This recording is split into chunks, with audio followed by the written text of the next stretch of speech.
Welcome to Project Osprey. This is an idea we've been working on for some time. The concept is to try and create a sort of hologram type of experience on a desktop. Obviously, it's not a real hologram, but it sort of gives that sort of slightly Pepper's Ghost type impression of hologram type experience. So what we do is we take a screen, in this case it's an iPad Pro screen, and we divide it into 4 parts. The content on these parts has to be reversed because what's going to happen is each of these sections is going to be mirrored. So if you can imagine the iPad Pro screen at the moment lying flat, we take 4 see-through reflective pieces of polymer mounted at 45 degrees inside a viewer, and then this creates a sort of a tiered reflection effect which gives the illusion of depth.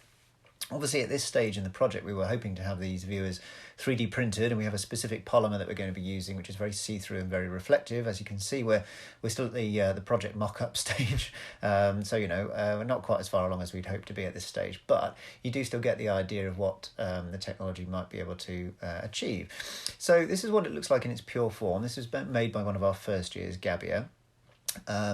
And this is what it actually looks like inside the viewer. Now, I mean, I wish I could actually kind of convey to you exactly how good it does look in person. You just can't capture it on the camera properly.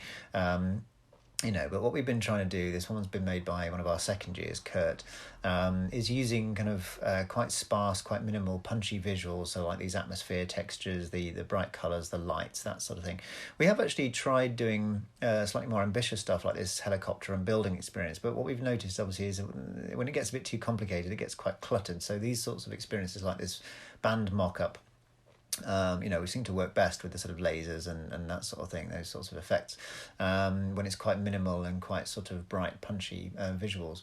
To try and convey what it looks like, I've produced this with a DSLR on a very shallow depth of field to try and illustrate the sort of the depth perception between the elements. Of course, that works visually, and it also works in terms of proximity. So as you get closer, you do get that sort of also sense of the sort of the scale of the experience. So yeah, it's something we're really interested in. I've made some tutorial videos on how to make content for it. So if you've got any ideas, please do follow the tutorials and send them through. I'd love to see what you've got.